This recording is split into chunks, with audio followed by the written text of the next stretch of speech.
वर्षारे भिजुथिला कालिया भिजुथिले लक्ष लक्ष भक्त आउ पुओ कांधरे थाई ओदा हेउथिला गोटे मार आखि। पुरी रथयात्रार सही अपूर्व दृश्य हाकु देखि बोधे जगा भी खुशी हो जाइथिबो।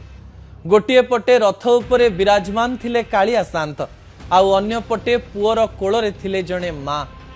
रथरे बसी जगा सारा जगत को आशीर्वाद देउथिला आउ पुओर कोଳରେ बसी माँ ता पुओ को देउथिला अभय आशीर्वाद।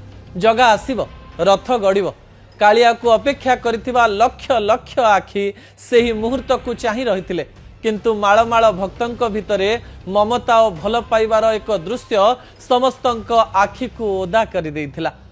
जेबे बुढ़ी माँ को कांधरे बसाई आगकू बढ़ुथिला पुओटे, ए दृश्य को टिके भल करि देखंतु। माँ को कोଳରେ टेकी धरी केते आनंदरे पुओ आगकू जाउछि आउ पुओ कोଳରେ रही माँ मध्य भारी खुशी हो जाउथिले। वर्षा थमु नथिला, पुओर पाद मध्य थकु नथिला। पुओ कोଳରେ थिला माँ आउ हृदय रे थिले जगन्नाथ।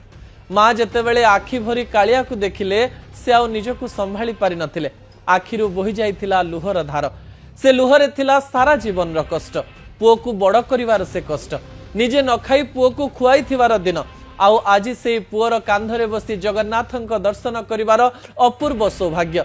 से मुहूर्त रे लागुथिला सते जेंति महाप्रभुंक आखि मध्य टिके अधिक भिजी जाइथिला। बोध हुए से भी ए दृश्य को देखि खुशी हो जाइथिले। बड़दाण्डरे रथयात्रा सहित मातृभक्तिर एक महायात्रा देखिबाकू मिलिथिला। मन को फेरी आसुथिला पुओर पिला बेल, जो पुओ को से दिने निज कोଳରେ बोही बड़ करथिले, चालिबा सिखाइथिले, पड़ीगले कोळ को उठाई नैथिले आउ जो कोଳରେ ठाकुराणी मंदिर नहीं जाउथिले, आज सेई पुओ निज कांधरे तांकु बसाई कालिया शांतंक दर्शन कराउथिला। समय केवल बदली थिला, किंतु मार भल पाइबा और पुओर कृतज्ञता केबे बदली नथिला। भिजा बड़दाण्ड देखिला माँ पुओर असरंती भल पाइबा एवं बेसी किछि कहबी नाही। आजिर पुओ माने जो माने माँ बापा को छाड़ी पलांती एवं माँ बापा को तिरस्कार करती, ए दृश्य जगा बड़दाण्ड रे देखाई सेमानंकु शिक्षा देदेला।